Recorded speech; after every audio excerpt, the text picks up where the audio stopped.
ለአርሰናል ደጋፊዎች እጅግ አስደሳች ዜና ተሰምቷል። ሁለት ወሳኝ ተጫዋቾች ዛሬ በአርሰናሉ የመጨረሻ ልምምድ ላይ እንደተሳተፉና ከጉዳት እንደተመለሱ ሲሰማ ይህም ለሚኬል አርቴታ ትልቅ ጥቅም ይሰጣል ተብሎ እየተጠበቀ ይገኛል። እነማን ናቸው የተመለሱት? በሌላ በኩል የመድፈኞቹ ወሳኝ ተጫዋች ቡካዮ ሳካ ከነገው ጨዋታ በፊት ሐሳቡን ሰጥቷል። ለአርሰናል ደጋፊዎች መልእክት አስተላልፏል። እነዚህንና ሌሎች መረጃዎችን ዛሬ አብረን እንመለከታለን። ውድ አድማጭ ተመልካቾች አብርሃም ፍቅሬ ነኝ። የዕለቱን ወሳኝ መረጃ ወደ እናንተ ለማድረስ የስቱዲዮ ሰዓቴን አክብሬ ተገኝቻለሁ። በነገራችን ላይ በርካቶቻችሁ ቻናሌን ሰብስክራይብ ሳታደርጉ ትመለከታላችሁ። ስለምትመለከቱ እያመሰገንኩ አንድ ጊዜ ሰብስክራይብ በማድረግ ቤተሰብ እንድትሆኑ በአክብሮት ልጋብዛችሁ። ቪዲዮ እንደተለመደው ለበርካቶች እንዲደርስ ላይክ በማድረግ ጀምሩ። በቀጥታ ወደ መረጃዎቹ ልውሰዳችሁ። መድፈኞቹ በአውሮፓ ሻምፒዮንስ ሊግ ከ16 ዓመታት በኋላ ግማሽ ፍጻሜን መቀላቀል ቢችሉም በሜዳቸው በመጀመሪያው ዙር በፈረንሳዩ ክለብ ፓሪስ ሰን ጀርሜን የደረሰባቸው ሽንፈት በርካታ የአርሰናል ደጋፊዎችን አሳዝኗል። በተለይም ከዛም በመቀጠል በቦርንማውዝ መሸነፋቸውን ተከትሎ ብዙዎች በነገው ጨዋታ ላናልፍ እንችላለን የሚል ስጋት ቢገባቸውም የአርሰናል ተጫዋቾች ግን የለም ተስፋ እንዳቆርጡ ነገ እናሸንፋለን እያሉ ይገኛሉ። ለአርሰናል ደጋፊዎች የተሰሙትን ጥሩ መረጃዎች እስኪ አስቀድሜ ልንገራችሁ። የመጀመሪያው መረጃ ከጉዳት የተመለሱ ተጫዋቾችን ይመለከታል። እንግዲህ አርሰናል ቤት ውስጥ በተከላካይ ስፍራ በኩል ዘንድሮ እጅግ አስደናቂ ግልጋሎትን እየሰጠ የሚገኝ በጣም ጠጣር የሆነ ተከላካይ አሰልጣኝ ሚኬል አርቴታ የሁል ጊዜ ምርጫቸው የሆነ አንድ ሰው አለ። ይህም ኔዘርላንዳዊው ተከላካይ ጁሪየን ቲምበር ነው። ጁሪየን ቲምበር ታዲያ በቦርንማውዙ ጨዋታ በጉዳት ምክንያት በሜዳ ላይ አልነበረም፣ በተቀያሪ ወንበር ላይ አልነበረም። እንደዚሁም ደግሞ በሜዳ ውስጥ ቁጭ ብሎ ጨዋታውን ሲከታተል ነበር። አሰልጣኝ ሚኬል አርቴታም ቲምበር ለሮቡ ጨዋታ ይደርሳል ወይ ተብለው ሲጠየቁ ላይደርስ ይችላል፣ ስጋት አለብኝ፣ ነገር ግን ይህንን ጥያቄ መመለስ አልፈልግም ሲሉ ተናግረው ነበር። ዛሬ ታዲያ መድፈኞቹ ወደ ፓሪስ ከመጓዛቸው በፊት የመጨረሻ ልምምዳቸውን አከናውነዋል። በዚህም ተጠባቂው ኔዘርላንዳዊው ጁሪየን ቲምበር የቡድን ልምምዱን ሰርተዋል። እጅግ በአስደናቂ አቋሙ ላይ እንደሚገኝ የተሰማ ሲሆን ጁሪየን ቲምበር የግል ልምምድ ካደረገ በኋላ ዛሬ ደግሞ ከአርሰናል የቡድን ስብስብ ጋር ለነገው ጨዋታ ልምምድ አድርጓል።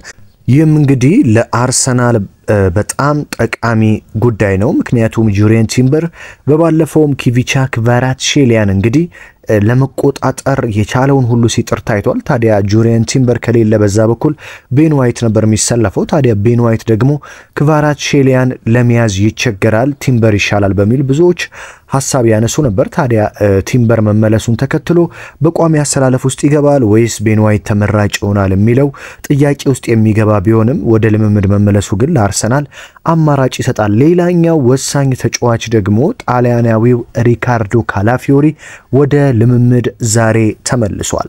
ከጁሪየን ቲምበር በተጨማሪ እንግዲህ ለበርካታ ጊዜያት የጣሊያን ብሔራዊ ቡድን የኢንተርናሽናል ጨዋታዎች ላይ የጡንቻ ጉዳት ገጥሞት ለበርካታ ሳምንታት ከሜዳ ርቆ የነበረው ጣሊያናዊው ተጫዋች ካላፊዮሪ እንግዲህ በጉዳት የሚታማ ተጫዋች ነው። አርሰናል እንግዲህ ከቦሎኛ ያመጣቸው ቶሚያሱም ካላፊዮሪም ሁለቱም በቀላሉ የሚጎዱ ተጫዋቾች ናቸው።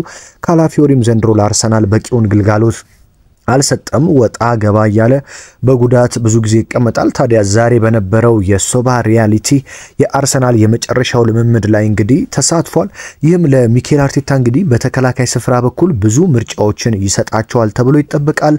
ካላፊዮሪ እንግዲህ እንደምታውቁት ከማጥቃቱ ከመከላከሉ በተሻለ ማጥቃቱን ሲያግዝ እጅግ ጠቃሚ ተጫዋች እንደሆነ ይታወቃል። ስለዚህ የካላፊዮሪ መመለስ፣ የቤን ዋይት መመለስ፣ የጁሪየን ቲምበር መመለስ ለአሰልጣኝ ሚኬል አርቴታ ብዙ ምርጫዎችን የሚሰጥ ይሆናል።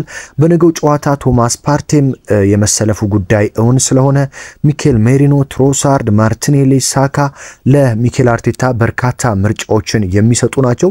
ስለዚህ በነገው ጨዋታ አሰልጣኝ ሚኬል አርቴታ የትኛውን አሰላለፍ ይጠቀማሉ የሚለው ግልጽ ባይሆንም እነዚህ ሁለት ተጫዋቾች ግን ወደ ልምምድ መመለሳቸው ወሳኝ ነው ማለት ነው። ቡካዮ ሳካ ከነገው ጨዋታ በፊት ሐሳቡን ሰጥቷል። እኛ ዓለም ላይ የሚገኘውን የትኛውንም ቡድን ማሸነፍ እንደምንችል በሪያል ማድሪድ አሳይተናል ሲል የተናገረው ቡካዮ ሳካ የሻምፒዮንስ ሊግ ንጉሱን ሪያል ማድሪድን በሜዳችንም ከሜዳችን ውጪም አሸንፈነው በ5-1 ውጤት አልፈናል። ታዲያ ማንንም በምድር ላይ የሚገኝ ቡድን ማሸነፍ እንደምንችል ይህ ውጤት ያሳያል።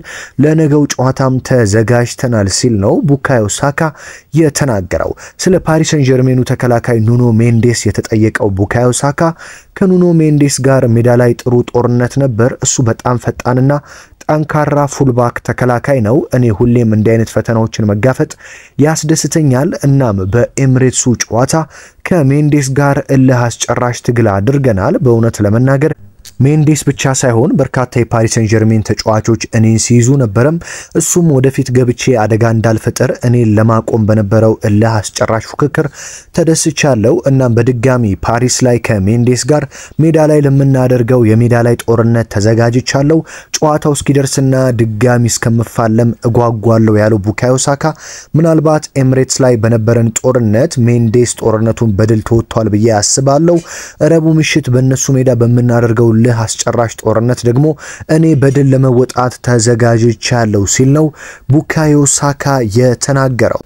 ሌላኛው የአርሰናሉ የመሃል ሜዳ ተጫዋች ኖርዌያዊው ማርቲን ኦዲጋርድ ነገ አሸንፈን የደጋፊዎችን አንገት ቀና እናደርጋለን ሲል ተናግሯል። በአቋሙ መውረድ በበርካቶች እየተተቸ የሚገኘው ይህ የመሃል ሜዳ የመድፎ አምበል ኖርዌያዊው ማርቲን ኦዲጋርድ እንግዲህ ነገ የክለቡን ደጋፊዎች ለመካስ ተዘጋጅተናል ያለ ሲሆን በነገራችን ላይ አርሰናል በአውሮፓ መድረክ ውድድሮች ላይ ከሜዳ ውጪ ወደ ፈረንሳይ አቅንቶ ከፈረንሳይ ክለቦች ጋር ካደረገው 13 የሜዳ ውጪ ጨዋታዎች አንድ ጨዋታ ብቻ ነው የተሸነፈው። መድፈኞቹ ከ1970 ጀምሮ ከፈረንሳይ ክለቦች ጋር 13 ጊዜ ጨዋታዎችን አከናውኖ 7 ጨዋታዎችን ድል አድርጓል፣ 5 ጨዋታዎችን አቻ ወጥቷል፣ አንድ ጨዋታ ብቻ ደግሞ ሽንፈትን አስተናግዷል። ይህ ውጤት እንግዲህ ለነገው ጨዋታ ይጠቅመዋል ወይ? ይህ ቁጥራዊ መረጃ ያግዘዋል ወይ? በፈረንሳይ ክለቦች ላይ ያለውን የበላይነት ነገ ያስቀጥላል የሚለው የበርካቶች ጥያቄ ነው። የአርሰናሉ የቀድሞ አሰልጣኝ አርሰን ቬንገር ነገ አርሰናል አሸንፎ ያልፋል ሲሉ በሙሉ ልብነት ተናግረዋል። እንደዚሁም ደግሞ የቀድሞ የመድፉ ተጫዋች ቴሪ ሆነሪ አርሰናሎች ነገ የደጋፊዎችን አንገት ቀና ማድረግ አለባቸው፣ ወደዛ ሲሄዱ ያለምንም ፍርሃትና ያለምንም ጭንቀት መጫወት አለባቸው። እዚህ ተሸንፈዋል፣ ስለዚህ እዛ ሄደው ምንም የሚያጡት ነገር የለም፣ ያላቸውን ሁሉ መስጠት አለባቸው ሲል ነው ቴሪ ሆነር የተናገረው።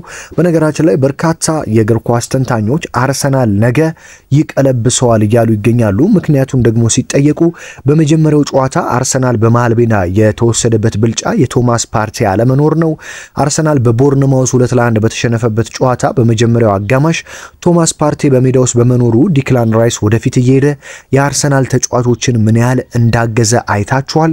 ስለዚህ የቶማስ ፓርቴ መመለስ በነገው የፓርክ ዴ ፕሪንሱ ጨዋታ አርሰናል ዲክላን ራይስ ወደፊት እየሄደ አጥቂዎችን እንዲያግዝ ስለሚያደርግ መድፈኞቹ አሸንፈው ያልፋሉ የሚሉ በርካታ የእግር ኳስ ተንታኞች እየተናገሩ ይገኛሉ።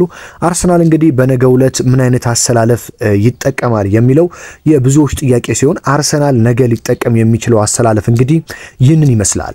በተከላካይ ስፍራ ጁሪያን ቲምበር፣ ማይልስ ሉዊስ ስኬሊ፣ ዊሊያም ሳሊባ እና ጃኮብ ኪዮር የተከላካይ ስፍራውን ይይዛሉ።